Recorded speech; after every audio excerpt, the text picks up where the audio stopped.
আসসালামু আলাইকুম। খোরশেদানির পক্ষ থেকে আমরা চলে আসছি মধু, ন্যাচারাল মধুগুলো কালেক্ট করার জন্য। আসলে এই চাকটা আমরা অনেক দিন ধরে মধু সংগ্রহ করতেছি। যারা মধু সম্পর্কে যাদের অভিজ্ঞতা আছে তারা একটা চাকের বেশ কয়েকবার সিজন ধরে মধু কালেক্ট করা যায়।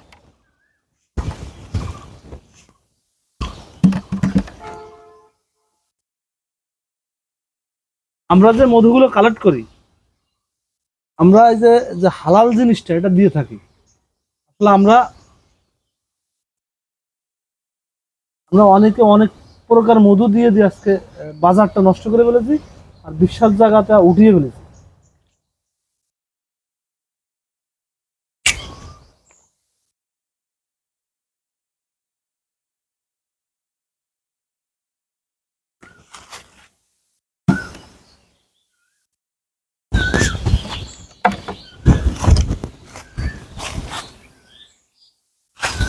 আসো আমার সাথে আসো।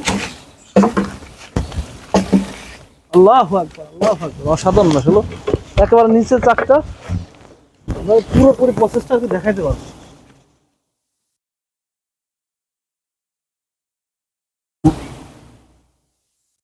আল্লাহু আকবার, আসলে অসাধারণ মধু।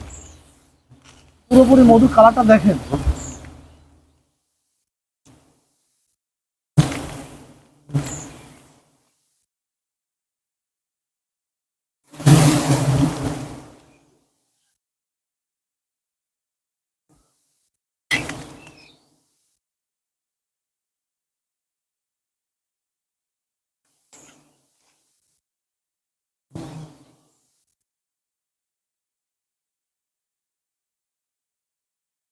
যেহেতু আমাদের সিজনাল সময় আপনার চাক সহ চাইলে আমরা মধু দেবো।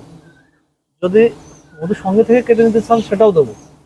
আসলে আমাদের কিছু কিছু ব্যবসায়ীরা মধু সংগ্রহ করা বিভিন্ন মধুকে চাকের মধু বানাই ফেলে। আসলে চাকার কারণে চাকের মধু বানাই ফেলে।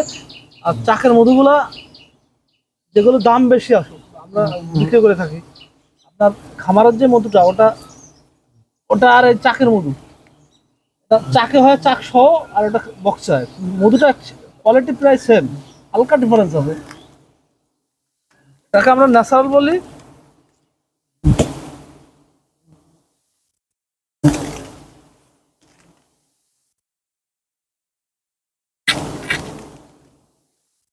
আল্লাহু আকবার, আল্লাহু আকবার, কি সুন্দর দেখো।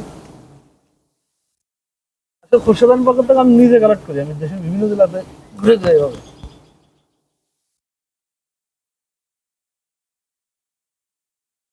আল্লাহু আকবার। আহ,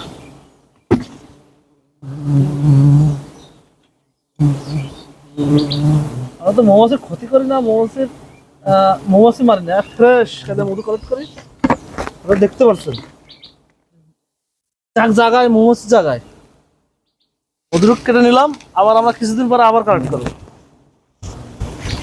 চাক কাটার নিয়ম এভাবে আর কি। আমরা যারা ডিপার্টমেন্টের লোক, আসলে আমরা সবাই মধু সম্পর্কে এবং মাছি সম্পর্কে ধারণা কম। এই কারণে আমরা মধু নামাইতে পারি না, চাকটা একটা চাকের তো বেশ কয়েকবার মধু কাটতে পারি না।